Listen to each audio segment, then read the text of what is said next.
پاکستان کی تاریخ میں یہ واقعہ بھی اور آج کل جو صورتحال ہے ایک بہت ہی کرٹیکل اور ڈیسائسو جنکشن کے اوپر ہم کھڑے ہیں بطور قوم، بطور ملک۔ اور آپ کو یاد ہوگا کہ 2013 میں جب پاکستان مسلم لیگ نون کی حکومت آئی، وزیر اعظم نواز شریف صاحب نے کام شروع کیا، اکنامک ریوائول کی طرف کام شروع کیا، ڈیولپمنٹ ریوائول کی طرف کام شروع کیا، فارن پالیسی کے ریوائول کی طرف کام شروع کیا، دہشت گردی کے خاتمے کی طرف کام شروع کیا۔ اور اللہ تعالیٰ نے، کیونکہ وزیر اعظم نواز شریف تھے،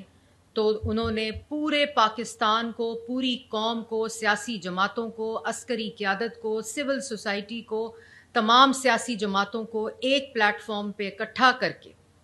دہشت گردی کے خلاف جنگ لڑی۔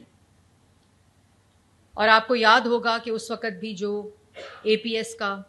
اندھوناک واقعہ ہوا جس میں ہمارے بچے شہید ہوئے، وہ بھی ایک ڈیسائسو مومنٹ تھا۔ اس وقت بھی ملک اسی طرح کے دوراہے کے اوپر کھڑا تھا، لیکن اس وقت کی قیادت، اس وقت کا وزیر اعظم، انہوں نے اپنی سوچ کے ذریعے پورے ملک کو، پوری قوم کو ایک بیانیہ دیا۔ جو دہشت گردی ہے وہ فوج کے خلاف نہیں ہوتی، وہ پولیس کے خلاف نہیں ہوتی، وہ لا انفورسمنٹ ایجنسیز کے خلاف نہیں ہوتی، وہ کسی ایک طبقے کے خلاف نہیں ہوتی، وہ ملک کے خلاف ہوتی ہے۔ اور دہشت گردی جو ہے